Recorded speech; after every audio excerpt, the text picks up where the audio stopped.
Businessman Opinion.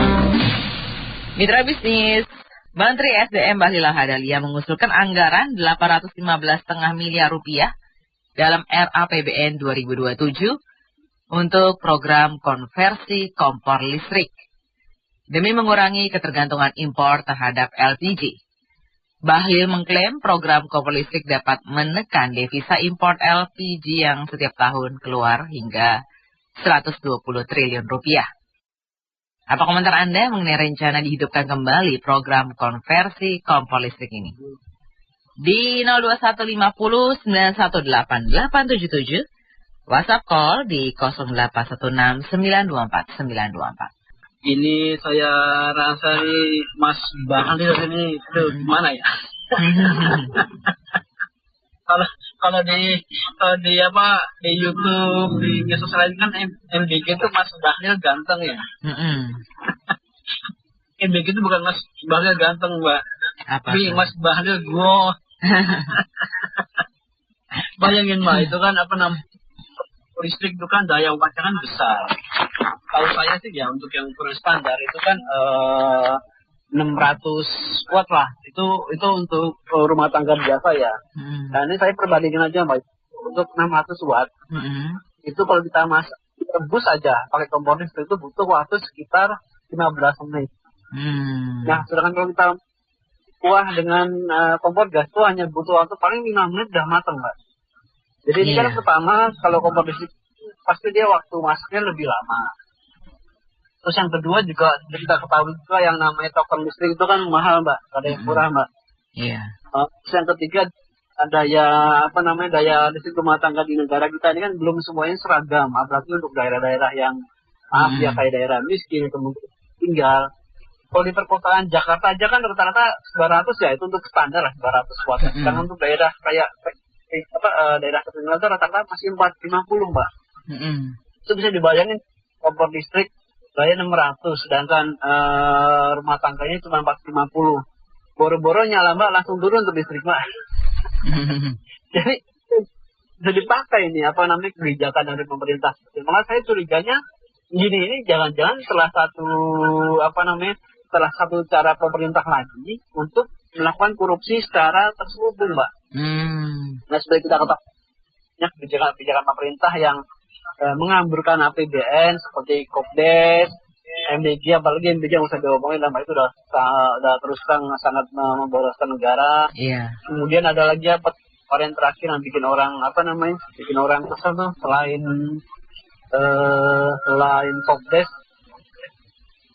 itu subsidi mobil buat MBG itu kan juga suatu pemborosan anggaran Mbak. Jadi kebijakan yang dikeluarkan itu nggak pernah menguntungkan rakyat, hanya menguntungkan para pejabat saja. Apalagi dengan daya listrik ini, dan seperti kita ketahui juga bahwa yang namanya listrik itu kan seringnya stabil Mbak, apalagi di negara kita. Usah jauh-jauh lah, contohnya saya yang kemarin Mbak sekitar 2 atau 3 minggu lalu ya, kan ada blackout listrik daerah Sumatera dan sekitarnya. Itu katanya berapa jam ya? Itu lebih dari 12 jam ya kalau nggak salah. Itu efeknya luar biasa Mbak. Para pengusaha baik ikan, peternakan ayam maupun pengusaha es atau freezer lah itu banyak yang mengalami kerugian katanya. Dan ketika mereka kepada negara atas kerugian tersebut kayaknya nggak bisa diganti karena itu salah satu gangguan teknis kepada mereka kan. Jadi ini kasihan rakyat yang sedang berusaha gitu. Sedangkan kalau rakyat misalnya telat beli token aja sedetik langsung mati tuh listrik Mbak. Nggak ada kompensasi PLN sama sekali. Jadi semua kebijakan kayaknya hanya menguntungkan satu pihak saja, jarang berpihak, bukannya nggak berpihak tapi jarang berpihak pada rakyat Mbak. Jadi kalau boleh janganlah dikonversi ke listrik dulu, tetaplah pakai gas. Gas alam kita juga banyak loh Mbak. Malah kalau nggak salah nih di Asia ya, wilayah di Asia bukan ASEAN Mbak, tapi di ASEAN yang bukan di Asia. Ini negara itu salah satu penghasil gas yang terbaik loh Mbak dibanding negara-negara ini, dibanding Amerika, apalagi Singapura. Mereka nggak punya cadangan gas sama sekali. Tapi kan orang-orang banyak di Singapura nih. Ini jadi pertanyaan juga nih. Ini siapa ya penyuplai gas yang tanda kutip penyuplai gelap gas ke Singapura nih? Harusnya pemerintah Indonesia menangkap para bandar-bandar yang sudah main nakal. Kita kan penghasil gas, Mbak, ya kenapa kita harus beli gas ke Singapura? Itu kan aneh juga. Iya. Jadi saya bilang tadi kalau bisa kok itu jangan dikonversi dulu, lebih baik dananya dipakai buat yang lain aja lah. Itu kayak BPJS banyak yang tertunda, itu masih banyak rakyat miskin yang sakit dan nggak bisa berobat, itu diprioritaskan. Kemudian beasiswa untuk anak-anak yang harusnya bersekolah tapi sampai hari ini belum bisa sekolah karena itu tadi, Mbak, kurangnya biaya atau terhambat masalah pengadaan entah itu transportasi, gitu, sekolah dan lain-lainnya. Ya, saya rasa sih lebih tepat dibandingkan untuk beli kompor listrik. Itu aja sih, Anita. Terima kasih. Iya. Menurut saya program-program seperti ini kok dibuatnya kayak sporadik. Sporadik? Ya. Iya, sporadik artinya dadak-dadakan, gitu. Ada perencanaan yang baik, gitu. Karena ada masalah sedikit kayak gini kan, ini kan di minyak bumi lah dasarnya semua, gitu. Minyak bumi, gas mau apa juga. Ada sedikit besar begini langsung berpikir bergeser ke lain, gitu ya. Yang panjang. Emangnya ntar kalau listrik nggak jadi masalah, gitu. Di Tiongkok saja, hati-hati dengan listrik. Di Tiongkok saja, sekarang pemerintahnya berusaha untuk mengurangi konsumsi listrik. Kenapa? Ya, karena mobil listrik. Itu negara sebesar Tiongkok lah, negara sebesar Tiongkok yang apa mau diragukan dengan produksi listriknya mereka, gitu ya. Toh segitu hebat aja sekarang dia merasakan dampaknya. Konversi semua mobil listrik, pengguna listriknya luar biasa naiknya, dan itu problem dia, sehingga sekarang dia berusaha mengurangi. Nah, pertanyaan saya, di Indonesia memang produksi listriknya sudah hebat, baru ada masalah dua di listrik di Indonesia itu. Satu, kapasitasnya. Kedua, kualitasnya. Ya kan? Ya, kemarin di Sumatera aja jepret. Gitu. Blackout. Ya, terus orang pakai kompor listrik, nggak usah makan, Mas Anto. Ya, sudah diandalkan benar-benar listrik kita, benar-benar PLN itu bisa diandalkan nggak sih sebenarnya? Belum bisa diandalkan, jangan banyak geser-geser ke listrik. Itu belum sebentar lagi mobil listrik. Saya yakin kalau PLN model begini, kita kan trennya memang ke sana pasti kan mobil listrik ya. Begitu mobil listrik banyak, kapasitas problem, kualitas juga problem, ya. Banyak ini jadi mobil listrik nggak bisa ngecas ini karena listriknya mati, gitu ya. Jadi ini maksud saya, asal saja ya, pemerintah ini bikin sesuatu itu makanya nggak pernah berjalan dengan baik. Ya, program itu karena saya bilang tadi sporadik aja, pokoknya sesaat aja, gitu. Apa geser gitu. Nah, masalah ini lari ke situ, gitu kan? Kayak gitu. Nah, itu komen saya. Jadi sebaiknya tidak terburu-buru seperti itu. Kemudian kompornya juga, ya. Kompornya itu mau disubsidi terus. Paling satu kali kasih, Mas Ando. Kalau dia rusak gimana? Ya kan?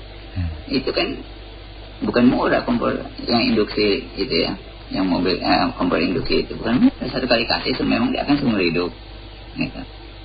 Nah, yang saya heran kenapa pemerintah itu ada duit itu seperti orang kaya aja tuh, ya kan? Berpikir harus dihabiskan gitu dalam bentuk subsidi. Kemudian kedua, subsidinya kenapa terus sih subsidi barang gitu? Itu gas melon itu, Mas, untuk banyak orang yang segala macam cara itu yang nggak layak sebenarnya menggunakan itu ya, karena itu subsidi kan, jauh ya dibanding harga normal. Itu masih bisa loh manfaatkan itu. Jadi barang seperti itu termasuk bensin gitu kan, banyak yang pakai mobil mewah, pakai gitu. Jadi subsidi produk ini sebenarnya udah harus dihilangkan itu, karena tepat sasaran alias pembuat anggaran kita.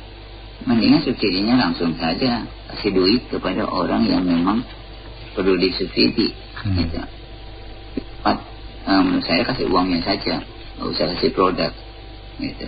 Itu lebih efektif, gitu. Artinya uang yang sudah dianggarkan itu benar-benar hanya mereka yang butuh disubsidi.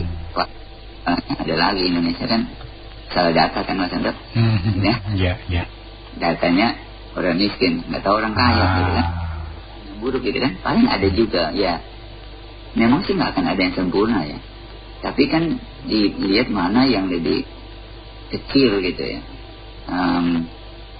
Yang nggak benarnya itu bisa lebih kecil gitu. Misalnya itu kesalahan data, ya udah data tinggal diperbaiki aja selesai gitu kan. Tapi kalau tadi yang produk itu yang orang bisa akal-akalan, ini yang saya bilang, yang segala macam cara bisa beli produk yang disubsidi gitu. Itu lebih sulit diatasi gitu. Ya. Jadi poin yang saya mau sampaikan, sebaiknya ini tidak buru-buru mengalihkan, karena listrik kita belum tentu bisa diandalkan kapasitas dan kualitasnya. Kemudian kompor itu belum tentu juga bisa bertahan lama. Nanti kalau nggak bertahan lama mau dibeliin terus kompornya. Terus sudah stopin aja yang subsidi produk itu. Pikir tas uangnya langsung gitu. Kebiasaan kita ini untuk menyesuaikan diri itu nggak gampang, Mas Anto. Dulu kita pakai kompor ya, disuruh pakai gas, oke lah kita menerima, kenapa dapat gas melon yang murah.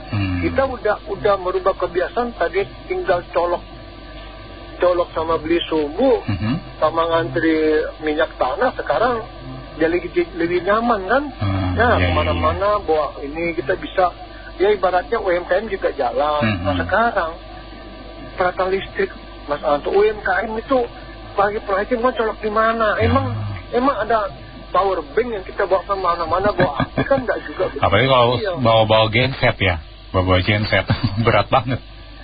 Nah itu kan sumber dayanya, ya kan. Nanti nih ya jujur ngomong Mas Anto, ini pedagang UMKM itu ikut ngantri loh, nyolok listrik di tempat kendaraan motor listrik, itu ikut ngantri situ nyolok juga kan. Masa dilarang, kan kita juga butuh listrik, walaupun ya kapasitas kita nggak gede. Nah nanti ada bisnis lagi Mas Anto, aki buat UMKM yang mau pakai peralatan listrik kan, bisnis lagi kan. Tapi gue yakin LPG nggak mungkin di stop. Nah maksudnya begini, oke lah, mungkin mudah-mudahan jangan disetujui. Tapi kalau memang mau ya bertahap, jangan jor-joran gitu Mas Anto. Nah kita kan tidak benci sama program pemerintah kalau minimal ada percontohannya gitu lah ya. Contohnya sudah nggak bisa Mas. Nggak bisa ya.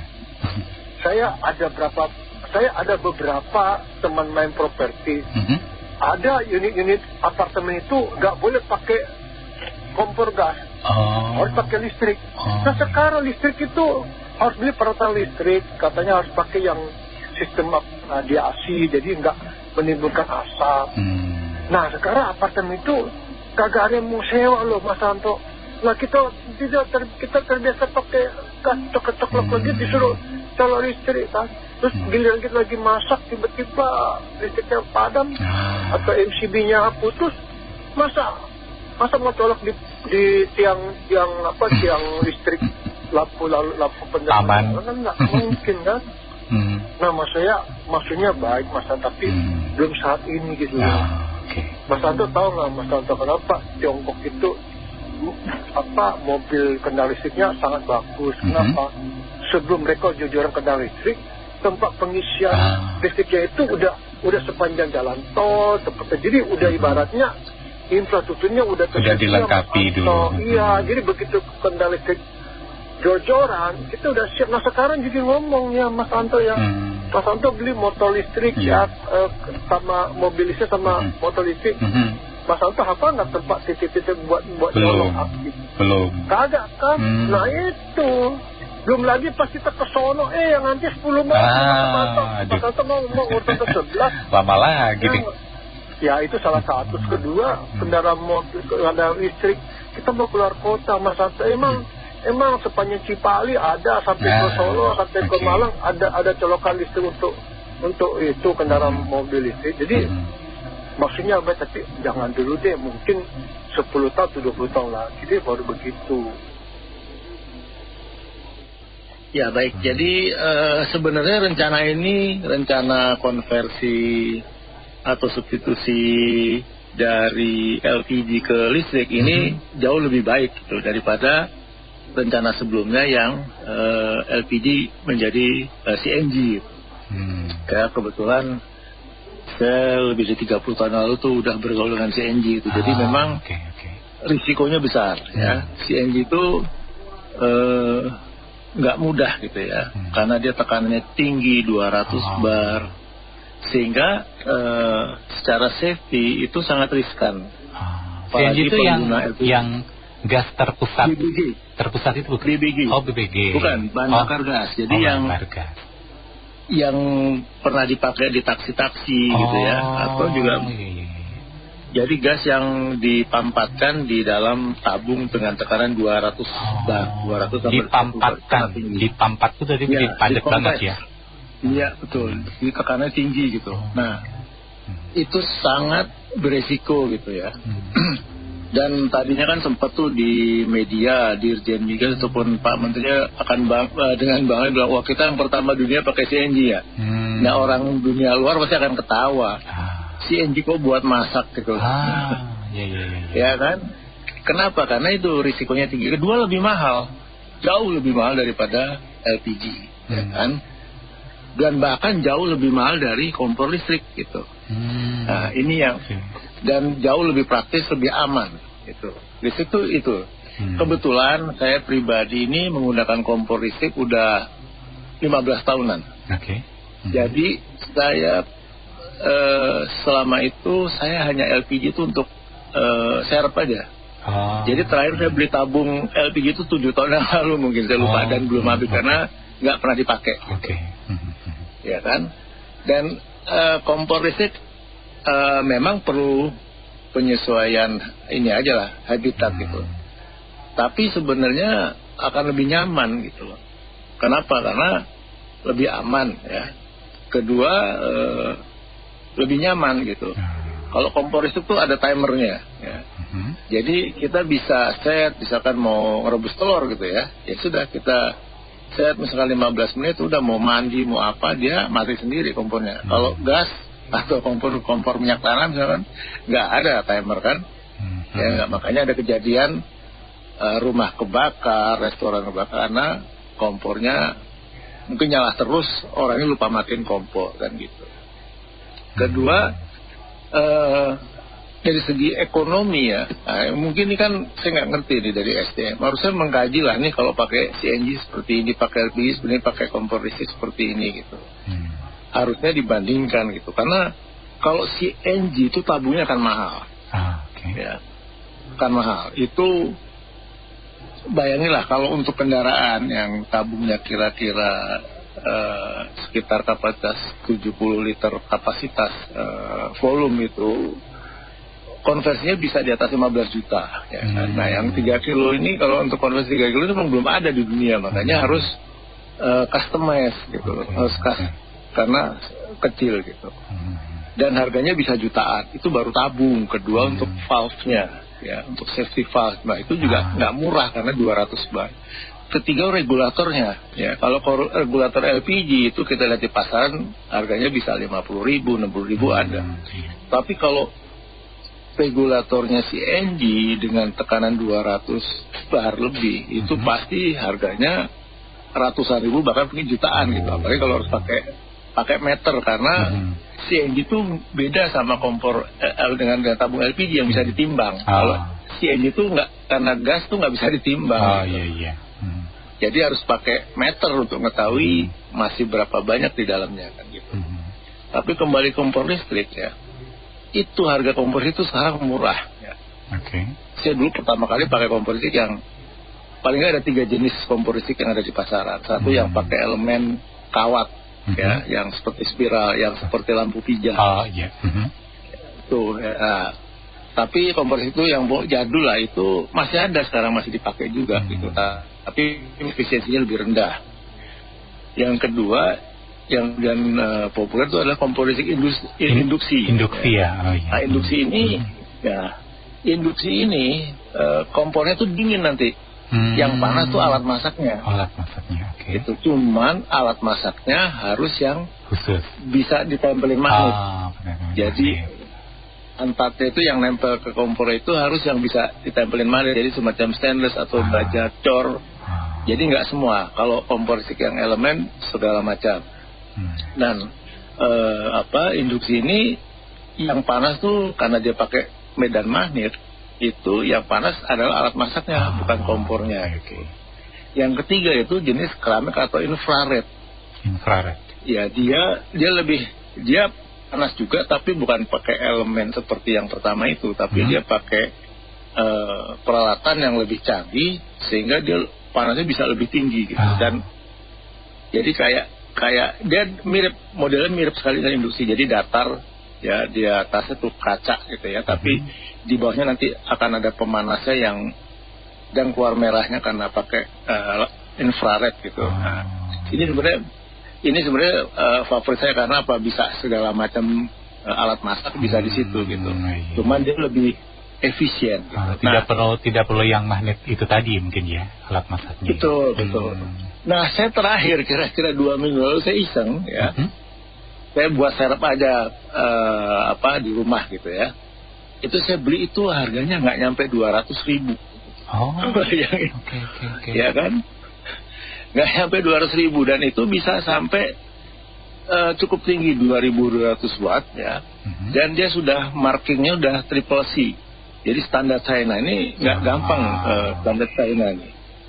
Itu kan karena SNI-nya China dan ini SNI-nya China ini nggak mudah dapetnya gitu. Kita di China aja barengan pakai triple C ini nggak murah gitu. Jadi sampai Indonesia harganya nggak nyampe 200.000, bayangin. Dan memang nantinya kan distribusi cuma sekali aja nih, misalnya kompor dibagikan ke seluruh Indonesia gitu. Ya sudah kan nggak perlu. Tapi kalau kayak tabung ya kan, nanti tabung kosong harus dibalikin lagi ke tempat pengisian, balik lagi. Nah itu ongkos dan tenaga dan apalah gitu, dan risiko-risikonya gitu. Gitu. Kompor induksi juga sekarang murah. Dapat sekarang ini gitu. Berarti infrastrukturnya jadi, mungkin ini akan murah juga, gitu.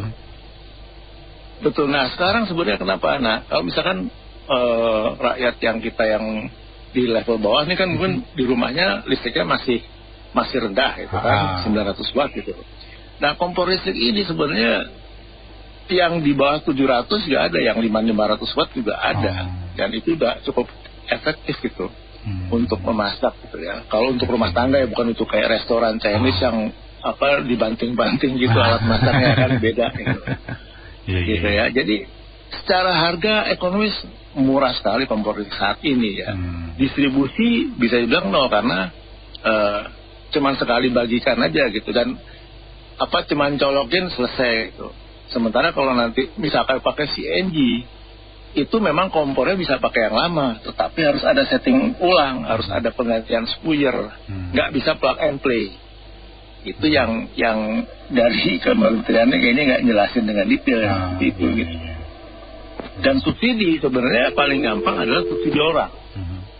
Ya, subsidi orang seperti BLT lah gitu ya. Jadi by name by address ada gitu, bukan subsidi ke barang atau ke komoditi. Nah itu rawan penyelewengan. Kalau sekarang ini dengan subsidi atau bantuan ke orang ya kan, itu kan sekarang bisa ada geotaggingnya, bisa pakai foto ya kan, seperti yang kemarin dilakukan oleh POS ya. Itu yang terima itu ada fotonya, jelas lokasi penerimanya di mana ya kan, dan jelas gitu loh. Jadi nggak salah sasaran gitu loh. Nah ini misalkan gini lah, PLN nggak usah jual yang subsidi, harga normal, tapi orang yang perlu bantuan itu yang disubsidi yang dapat berapa nilainya ya dihitung, menghitung lah nanti kan, tergantung daerahnya beda-beda kan gitu. Ya kan gitu. Dan itu bisa untuk subsidi listrik, subsidi bahan bakar gitu ya. Jadi Pertamina nggak usah jual-jual produk yang pakai subsidi lah. Ya kan. Nah fokuslah ke yang secara operasionalnya. Nah subsidi ini nanti diberikan lebih secara kepada orang ya kan, uang aja dikasih berapa, nanti jumlahnya dihitung sesuai dengan kebutuhan dan daerahnya masing-masing gitu kira-kira. Jadi ide pengganti listrik saya pikir lebih bagus, jauh lebih bagus daripada CNG gitu. Oke, baik. Dan bisa lebih bagus lagi bila memang kan itu cuma untuk masak ya.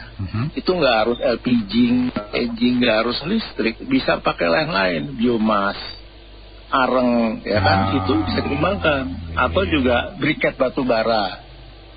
Jadi sebenarnya tiap daerah punya potensi sendiri-sendiri untuk mengembangkan bahan bakar gitu. Cuman masak tuh kan panas. Iya.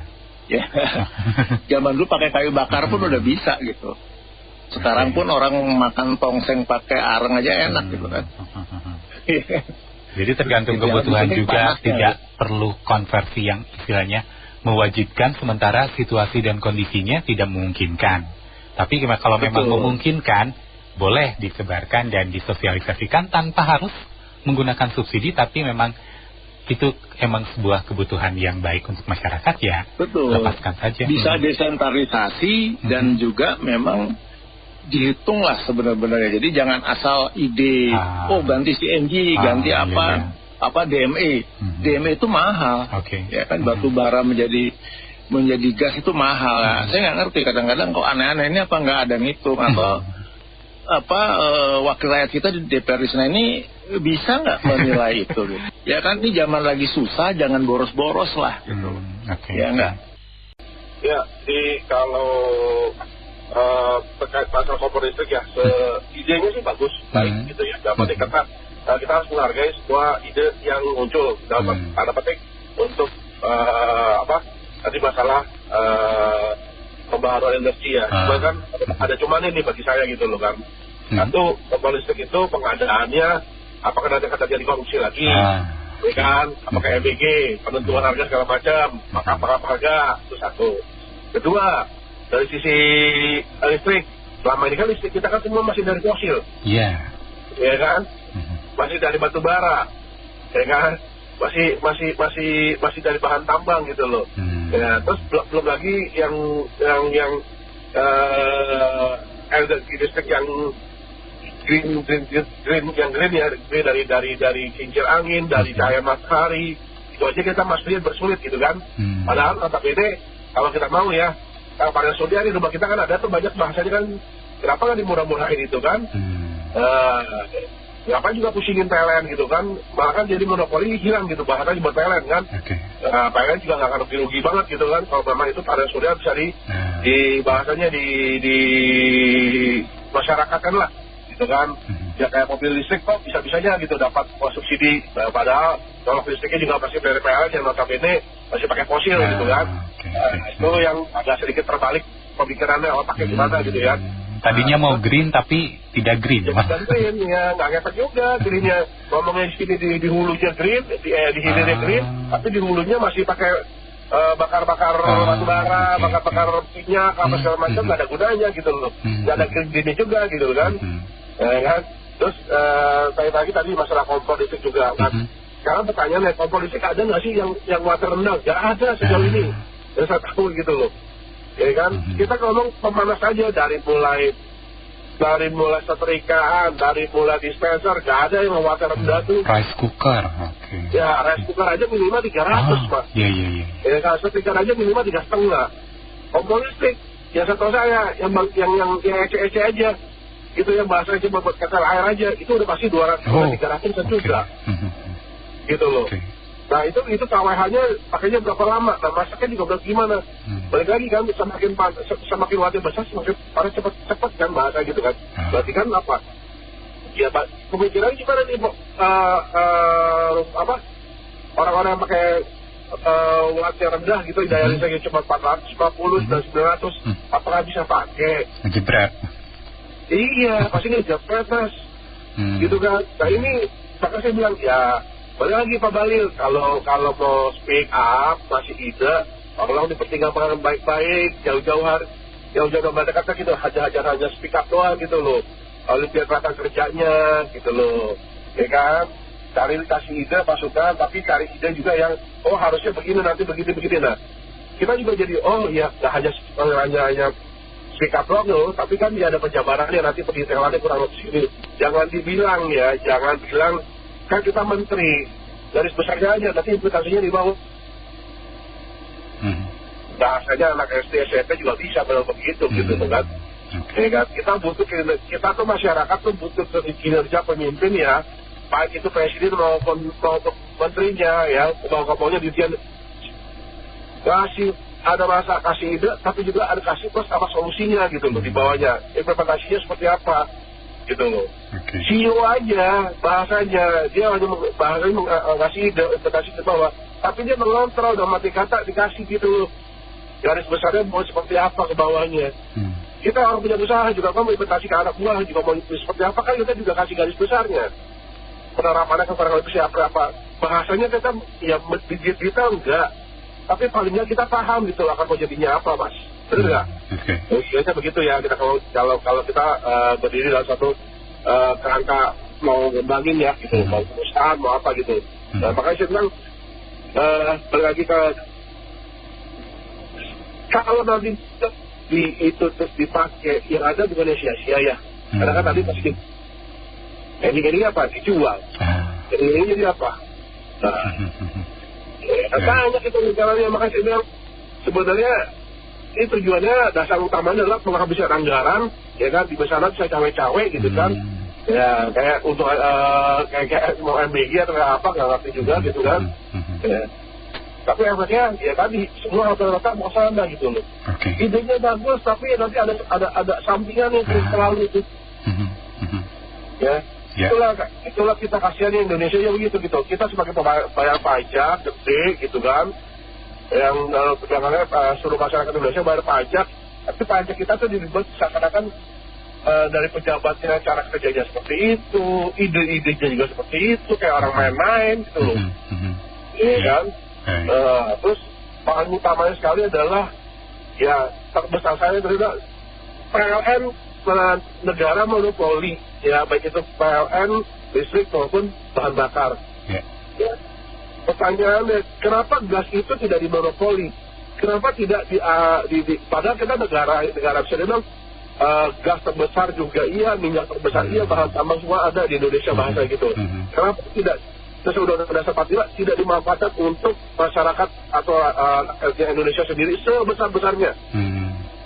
Kenapa mesti bahasanya notabene harus ya tadi diimpor, diekspor luar negeri, diimpor luar negeri, raw material apa segala macam gitu loh. Yang raffinasi maksudnya di sini kan ada namanya tuh bahan tambang jadi dulu, ya baru bisa nilai tambahnya ada. Kenapa itu tidak dikembangkan hanya pada awal-awal terakhirnya Jokowi terus mobil pindah ke siapa? Ke Pak Prabowo baru didongkan gitu. Nah kesininya apa begitu Pak Prabowo naik, kayaknya ada mayem aja gitu loh. Ya kan, masalah apa? Namanya saya lupa. Ya bahan tambang yang jadi bahan jadi gitu loh katanya apa sekali takut. Nah itu kayak gitu kenapa nggak diberesin semuanya gitu loh. Ya kan. Terus kedua juga kayak masalah kilang minyak. Ya Indonesia kilang minyaknya banyak gitu loh. Kenapa nggak mau dibikin di kilang minyak di sini? Ya kita udah tahu lahan polusinya ada di situ kan. Kenapa nggak mau dibasi? Ya kan. Kenapa nggak mau dicabut semua KPK akan-akannya? Karena apa? Ya karena dapat mainan tadi sebagian jatah juga kok. Kalau memang benar-benar ini pasti dicabut semua gitu loh. Kalau memang tahu Mas gitu. Jadi kan itu sih dasarnya menurut saya sih. Ya PLN juga sama. Ya kan. Ya, udah bahasanya yang nggak ngerti lah Indonesia ini agak bikin ngedes dan lucu gitu loh. Ya kan, ada energi terbarukan, orang-orang bisa bikin panas surya, tapi kita mau begitu nanti dipersulit. Ya. Itu sih menurut saya agak aneh gitu sih.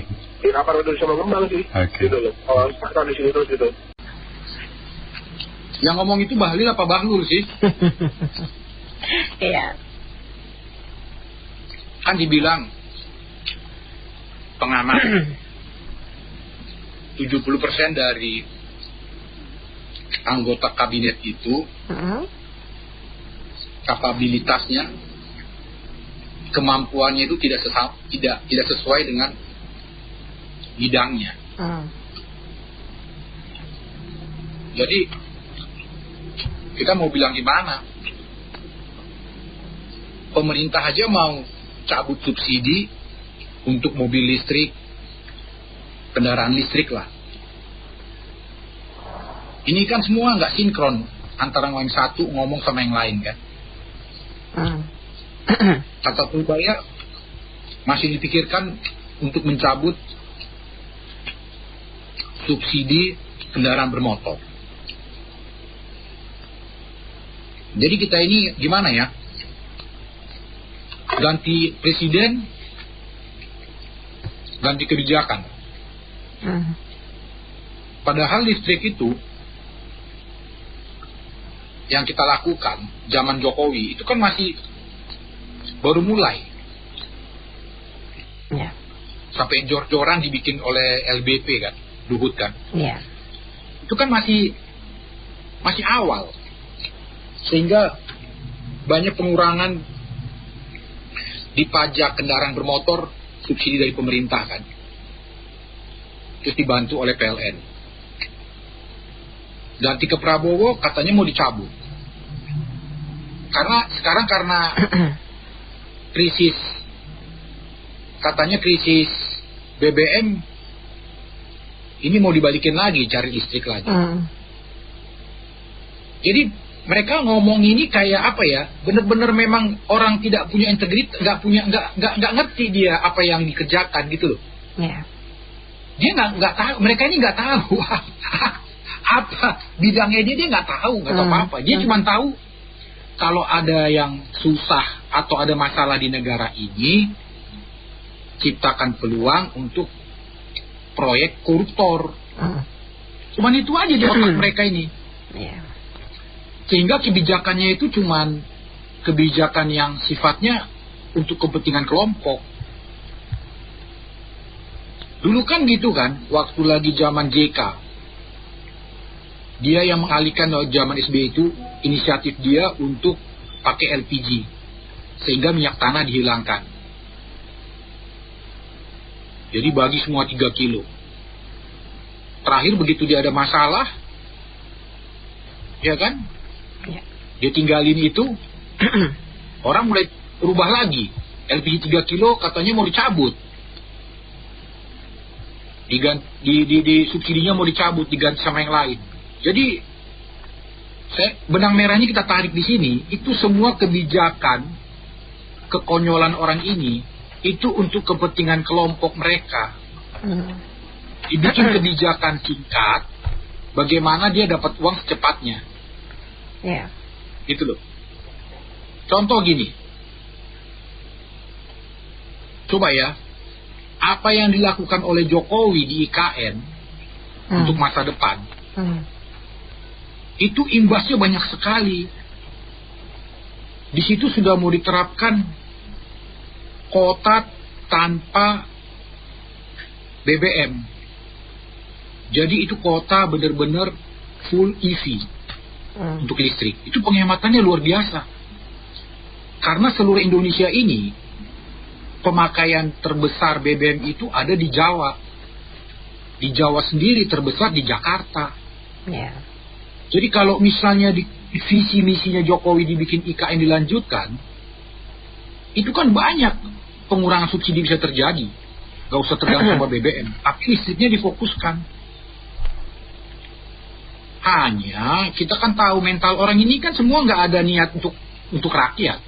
Yeah. Bagaimana dia berkuasa, bagaimana dia punya proyek cepat, dapat duit langsung dapat, ambil, itu aja semua. Karena memang ongkos untuk jadi presiden itu di negara ini itu mahal sekali. Semua partai politik itu pemiliknya adalah koruptor. Yang menentukan itu koruptor semua. Semua di dalam partai politik nggak ada yang nggak koruptor. Elit-elitnya itu semua nggak ada. Jadi Prabowo itu harus bayar mahal sekali itu. Kalaupun kita ganti Prabowo, siapapun yang diganti itu harus pakai kendaraan politik. Berarti harus menggandeng para koruptor.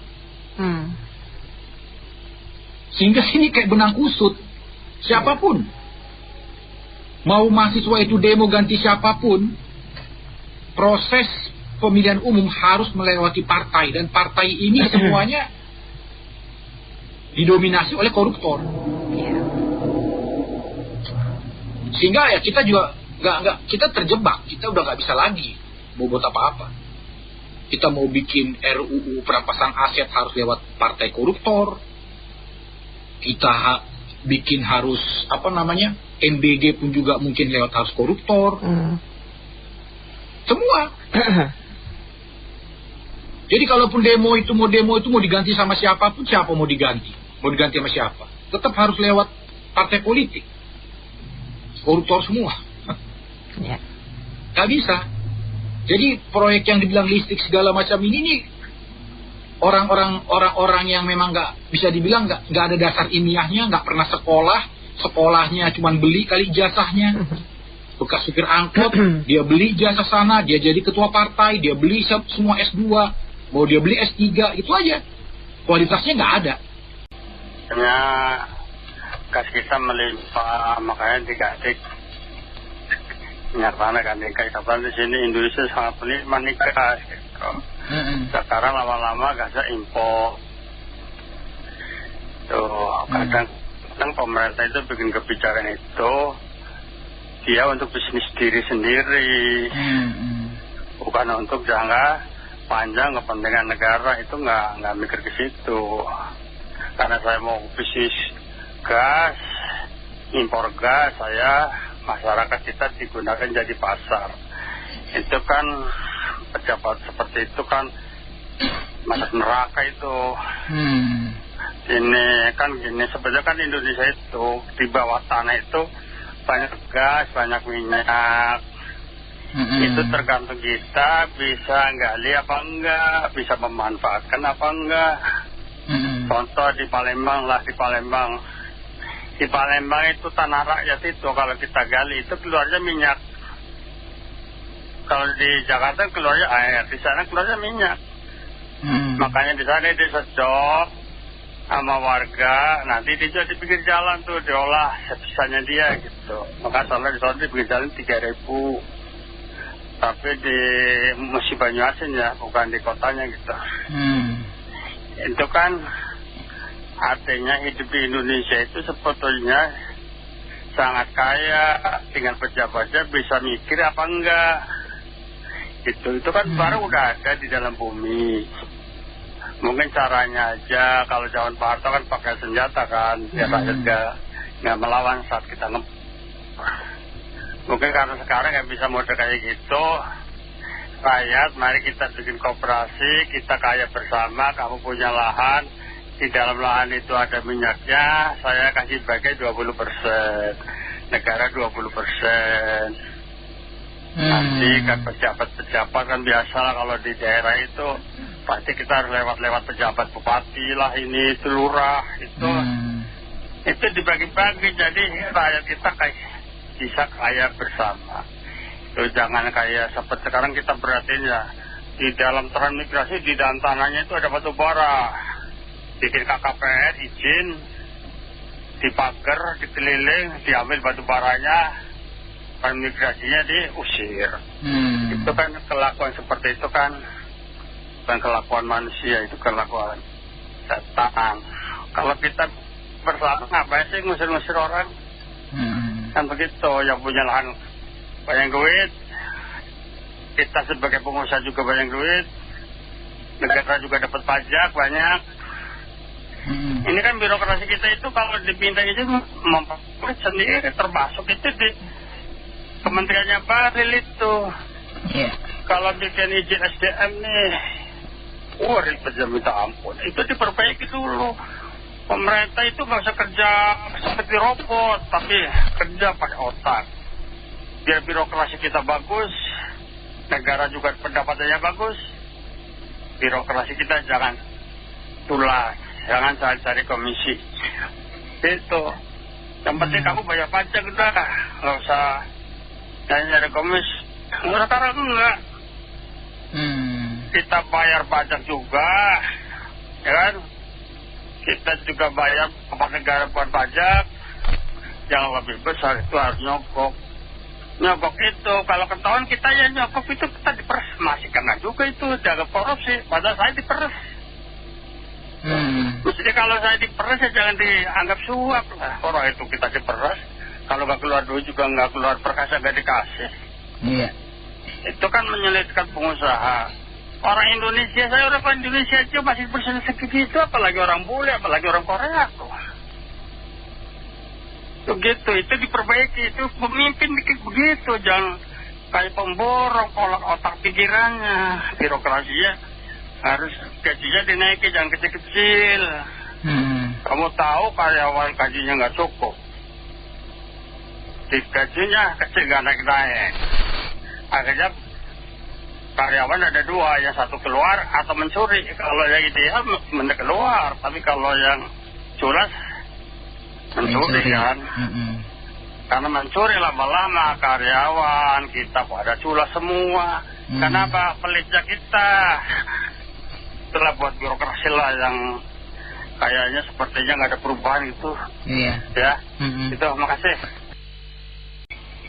Ya, ini menterinya 100 lebih jadi 100 akal ya. Kalau menterinya 50 akal. Jadi sekarang udah keluar berapa akal nih. Bikin pusing semua. Ya. Kalau PLN yang nggak bayar sih bakal masak boleh aja. Iya benar juga ya. Kalau nggak bayar sih nggak apa-apa ya. Dia yang suruh kan, ya nggak? Iya benar. Iya, nanti duit gas dia yang kantongin. Iya. Buat gratisin PLN. Itu menterinya tuh besok apalagi tuh sampai 100 orang lebih. Semua satu tuh keluar macam-macam tuh. Nggak tahu udah tuh. Apa kalau koruptornya nggak ada, jadi nggak pusing betul ya. Iya benar. Koruptor mati, rakyat hidup. Iya benar. Koruptor hidup, rakyatnya mati jadi. Iya benar juga. Mana tuh? Ya kalau menurut saya selama Indonesia itu menterinya lebih banyak, maka akalnya selalu lebih banyak. Iya. Kalau bikin menteri itu makanya jangan terlalu banyak. Jadinya seperti itu lah. Gitu. Nah, sekarang kalau diganti listrik itu loh, sekarang PLN-nya berapa? Misalnya itu. Kalau misalnya beli token, token itu nanti misalnya 100.000 itu dapatnya cuma sampai berapa, dipakai sampai berapa hari? Kan nggak masuk akal gitu. Sedangkan untuk masak itu aja. Kalau pakai LPG itu bisa paling setengah jam, bisa sampai nggak sampai 1 jam lah. Gitu. Kalau pakai listrik itu lama loh. Kadang kita bikin kopi aja. Saya pernah nyoba itu mas, bikin kopi pakai listrik. Kompor listrik itu saya sampai 10 menit. Sampai 10 menit loh, itu cuma kopi loh itu.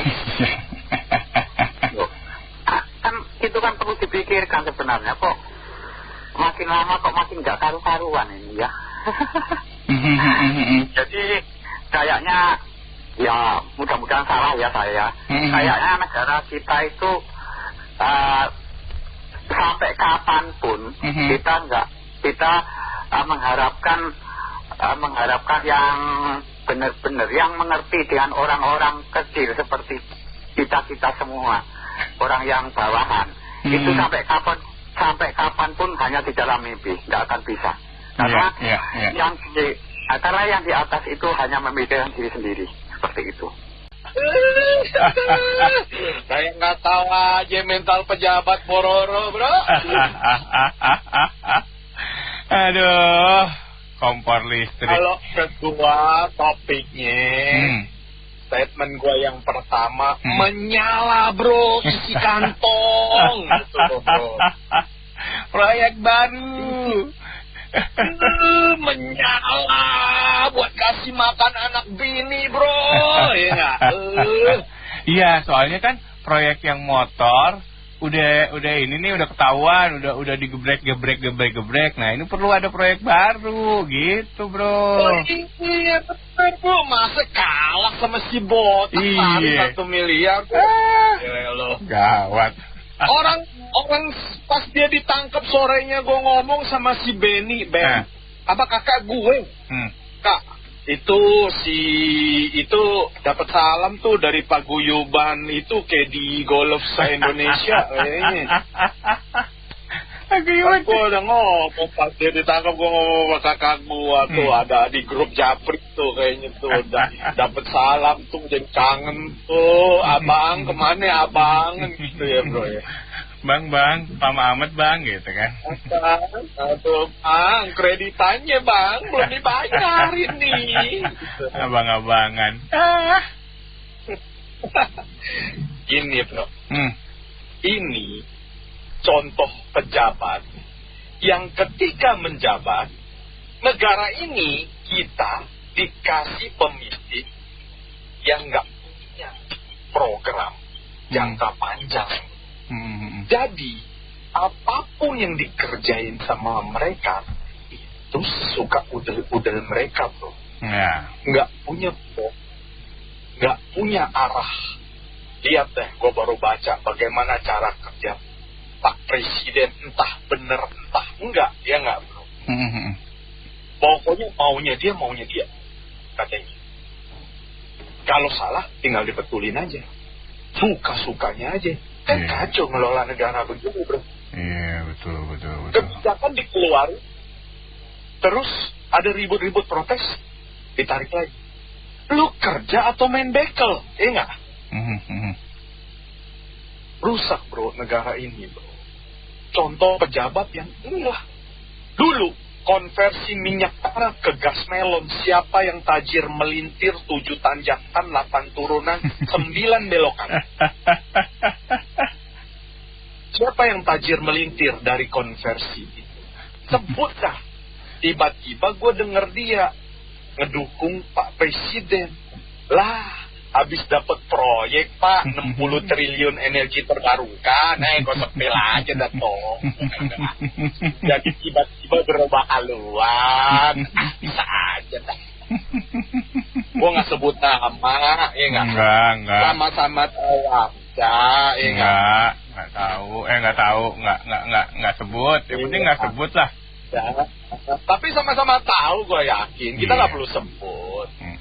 Inilah mental brengsek pejabat Pororo yang mereka pikirin isi kantongnya aja sendiri.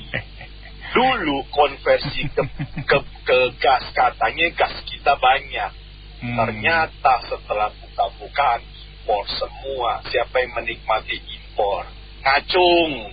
Kalau ngacung menikmati impor, kuburan penuh bro, ya kagak. Udah muat dibohongin sama pejabat semua bro, ya kagak.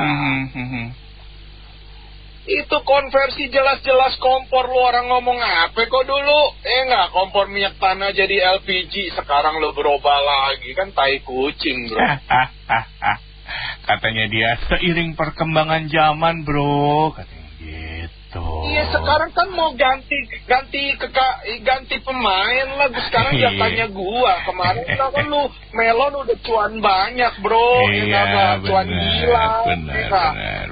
Cuan gila bro, udah gila cuannya bro. Udah nggak ngotak saat dia jadi pejabat, dia ngambil kebijakan yang nguntungin dia. Itulah konversi minyak tanah ke gas. Betul kagak? Jujur-jujuran aja, ya nggak? Brengseknya ini pejabat, ya kayak begitu. Terus tiba-tiba ujuk-ujuk lagi datang dengan konversi kompor listrik. Gua tanya sama lu, kalau yang rumah tangga wattnya 900 saat masak cabut kulkas gitu? Iya, cabut kulkas, terus habis itu rice cooker cabut, sama ini juga cabut semua bro. Itu wattnya berapa? Lampu matiin dulu. Kompor sekecil-kecilnya mungkin 300 sampai 400 watt. Iya betul, kecil itunya. Iya. Lah listrik dia pas 50, bagaimana judulnya dia masak bro?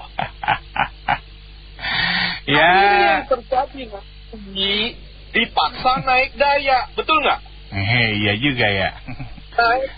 Naik daya dipaksa, karena lu naik daya subsidi lu dicabut karena lu udah naik daya, kan gitu akal-akalan pejabat kita. Ya kagak? Sama kayak PBB. Gue ngomong, Pak Pramono tanpa mengurangi rasa hormat. Dulu ketika Pak Ahok itu mencabut PBB di atas, di bawah 1 miliar. Betul nggak? 1 miliar? 2 miliar. Oke, 2 miliar. Apa yang terjadi pejabat berikutnya? Dia naikin NJOP gila-gila sampai terlewatilah 2 miliar. Itu tuh yang terjadi di rumah gue tuh. Itu tuh udah seneng-seneng, tahu-taunya NJOP-nya naik, gak jadi deh tuh. Itulah tipikal pejabat brengsek, bro. Nggak puas kalau rakyatnya nggak diperes pakai pajak. Nggak puas, bro, karena anak bininya mau makan apa ya kalau nggak rakyatnya diperes, ya kagak? Bro, bukan makan apa, mau pakai baju apa? Nanti bajunya yang murah-murah nggak mau dong. Gila lo, LV dulu. Nggak doyan ya, bro, ya baju thrifting ya, bro, ya? Nggak doyan. Kalau makan mah gatel badan, gile. Gawat ntar. Menurut gua ini adalah contoh yang membuat keputusan menghasilkan masalah baru, ya nggak? Iya. Sekarang tuh kompor listrik, pancinya kan harus panci induksi. Emangnya lu pakai panci nenek moyang lu bisa mateng itu sayur, ya kagak? Dibeliin juga ntar. Jadi gini, proyeknya nih, kalau menurut gua nih, bro, nih gini nih, kompor nih ada nih, terus habis itu pancinya ada, sama wajan ada, jadi 3. Nanti itu 3 itu langsung kasih nih, gitu ceritanya, bro. Makin banyak kan yang bisa dibagi. Gitu. Kayak kortek ya, bro, ya. Juga ya kan kortek kan, bro. Iya benar. Iya nggak? Udah baik, dibikin susah wajib pajak. Udah harus lapor, harus bayar, harus dibikin susah lu. Kalau nggak susah, gua nggak seneng. Mental pejabat pororo, bro, ya kagak. Kortek, karena udah rame sampai berapa triliun. Untungnya nanti gue juga nggak yakin diem-diem dikeluarin lagi termin kedua, ya kagak, bro. Kan mereka doang ngegolin, bro. Iyalah. Terus kalau orang udah pada gede, ya nggak? Kalau mau ditaker tuh ya, udah gak bisa nyelamatin ke sorga, ya nggak?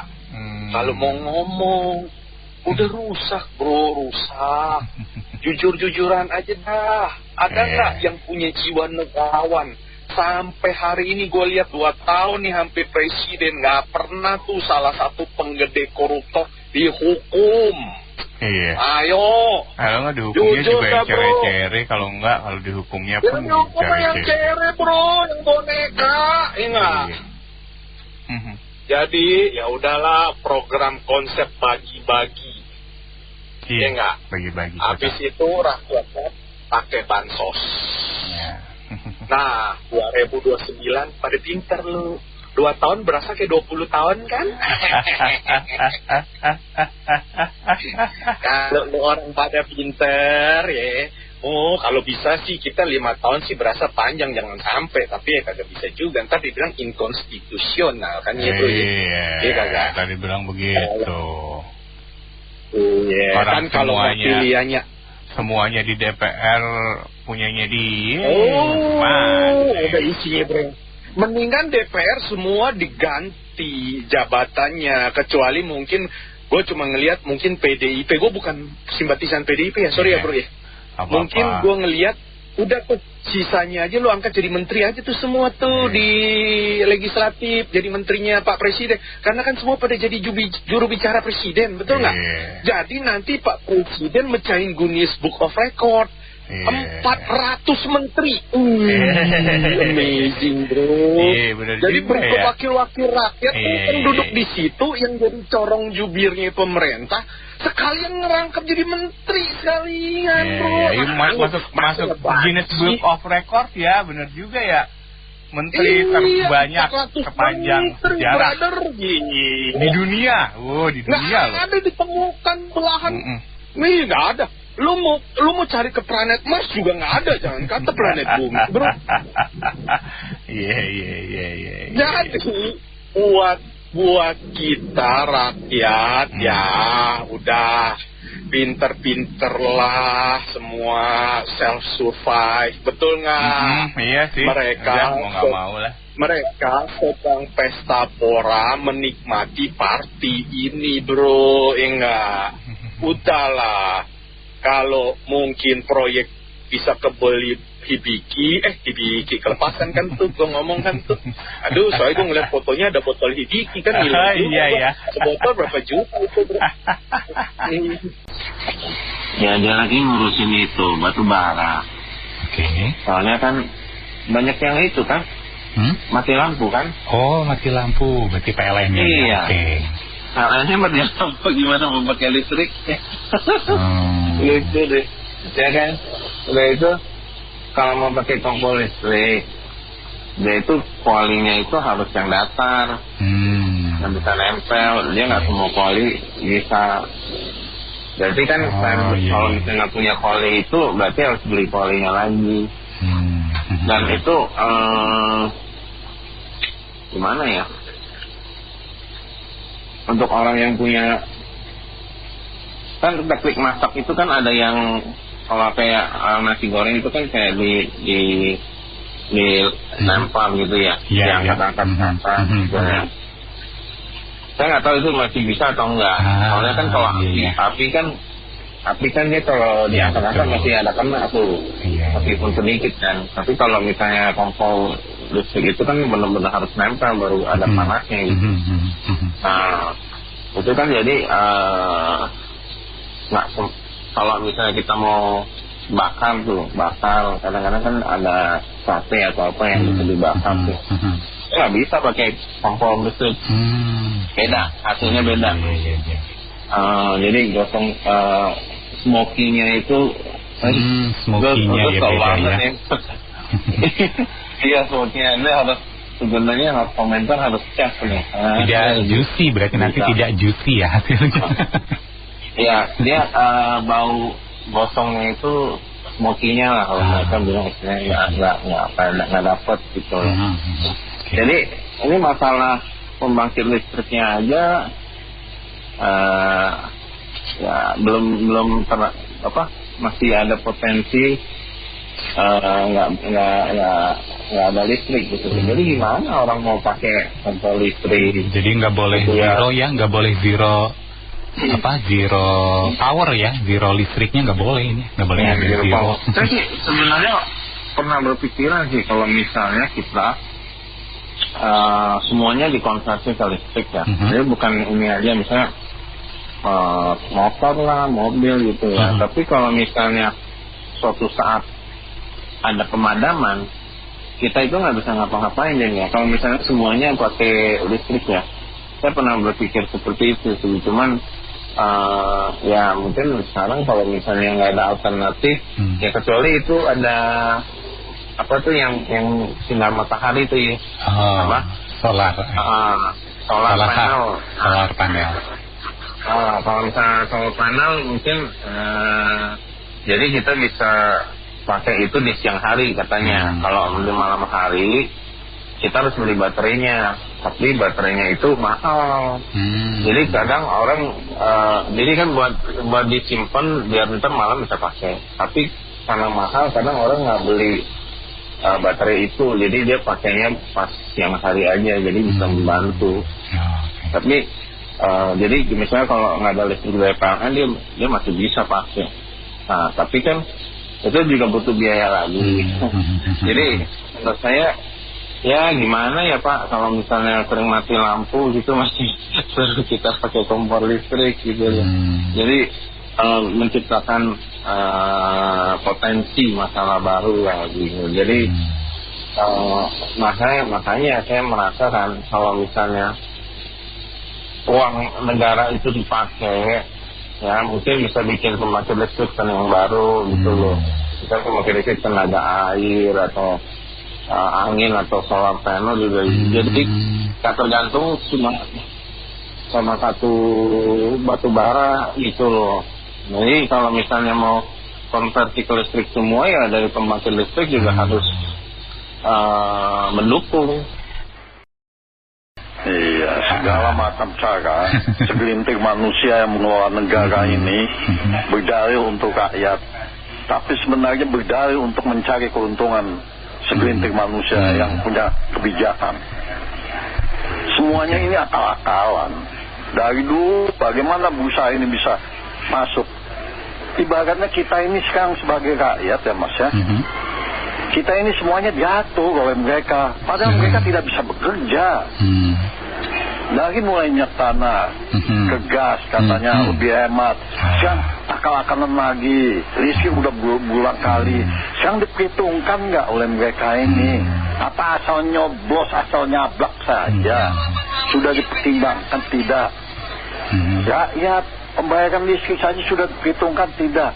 Kalau misalnya tidak bisa bayar, kita diputus. Oke, bagi menengah ke atas bisa membiayai, ya enggak? Tapi untuk ke bawah, mereka mau tidak menanggung biayanya untuk kehidupan mereka, untuk makan mereka lah.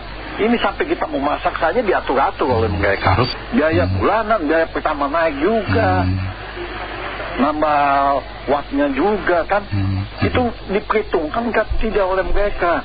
Apa hanya semata-mata mereka mengakal-akali supaya ini jebol, supaya jeblos, supaya tembus, biar untungnya buat saya sekian, ya enggak? Jadi kita ini sebagai rakyat kayaknya semuanya serba diatur oleh mereka, padahal kinerja mereka sudah pada tidak benar. Kalau sudah tidak mampu bekerja, lebih baik mundur lah. Kasihan, bukannya apa-apa. Mereka bekerja itu diamanatkan oleh negara, harusnya mereka mensejahterakan rakyatnya. Bagaimana mereka harus bekerja dengan baik, karena mereka digaji oleh rakyat. Apalagi sekarang ini mereka itu digaji dengan dalil-dalil pajak. Kita semuanya sampai mati kita juga dipajakin. Dari kita buka mata sampai kita mati dikubur ke tanah, kita dipajakin semua buat membayar gaji mereka. Mereka nyaman, tidak kekurangan satu apapun. Coba kita rakyat, kita mencari di rumah kita sendiri saja kita dipajaki. Jadi harapan kita ini, cobalah jangan berakal-akal dulu lah. Jangan ini uang rakyat tapi dengan dalil mensejahterakan rakyat. Tidak. Rakyat sudah jangan dianggap bodoh lah. Kita sudah banyak dipertontonkan sampai terakhir masalah MBG. Ya nggak? Pejabat yang korup juga sampai terakhir dipertontonkan kita. Jadi harapan kita sudah cukup. Rakyat sudah menggaji. Ini negara bukan negara kerajaan. Kalau kerajaan masih mending Mas. Rajanya kebutuhan rakyatnya diperhatikan. Belajarlah dari Sultan Hamengkubuwono, Kerajaan Jogja. Gak semau-maunya manusia itu memberlakukan mentang-mentang mereka itu yang punya kuasa. Dan belajar lagi pada pendiri negara kita ini. Mereka menduduki jabatan berjuang, tidak mereka harapkan apa saya dapat, anak saya untuk apa nanti jabatannya, dan kekayaan apa yang saya akan peroleh. Iya enggak?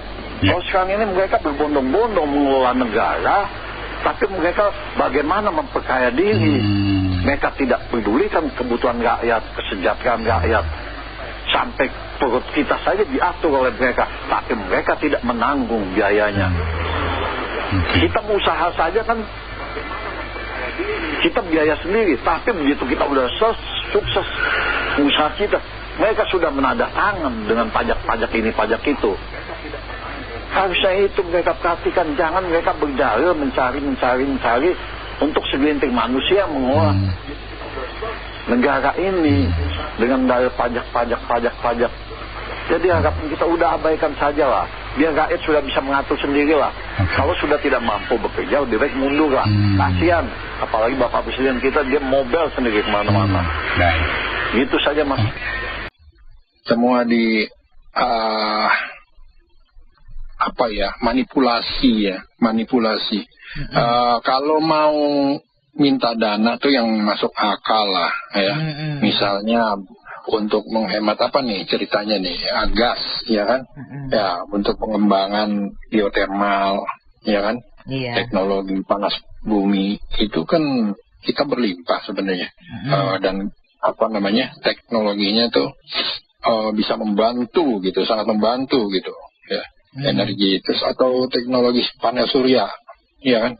Nah, seperti di Tiongkok di Harbin itu kan gunung-gunung batu, banyak gunung-gunung batu, itu dia tutup dengan itu panel surya, menyerap, memberikan energi listrik ya, jutaan kWh ya kan.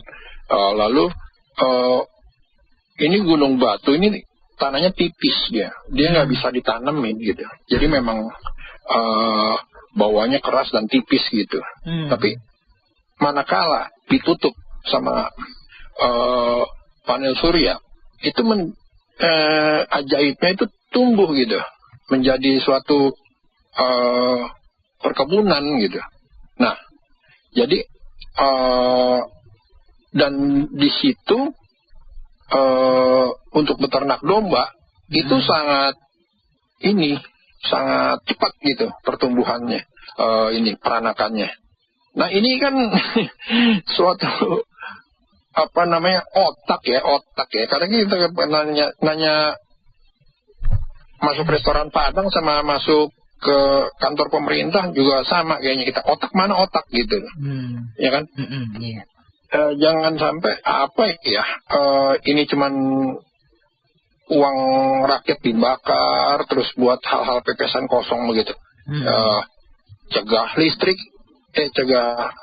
menghemat gas, lari ke listrik. Setelah pada lari ke listrik, listriknya biar pret, ya kan? PLN jadi perusahaan lilin nasional. Nah, itu kayaknya jebakan-jebakan Batman yang dipakai untuk menguras APBN gitu. Jadi uang pajak kita nih buat dibayar buat gaji orang-orang tolol yang duduk dalam pemerintahan gitu ya. Tidak ada inovasi, terobosan gitu ya. Atau ya nggak usah bikin matahari buatan atau bulan buatan seperti Tiongkok lah, yang memang dulu sudah dicanangkan ya sama para pakar-pakar kita ya, ahli-ahli kita yang itu harusnya tinggal diaplikasikan gitu, didukung gitu. Ya. Satu lagi Bowi Bos ya, yang itu bensinnya mengubah itu bensin dari tanaman gitu ya. Itu kan sangat membantu. Kalau memang betul mau itu dikembangkan aja itu, jangan dimusnahkan gitu. Itu KDM kan sudah mendukung, ya kan? 98 oktan cuman harganya goceng, ya kan? Itu aja didukung kalau memang betul-betul untuk bekerja untuk rakyat gitu. Ya, terima kasih. Oke, terima kasih kembali Pak Ten atas komentarnya. Saya Anita Wijaya.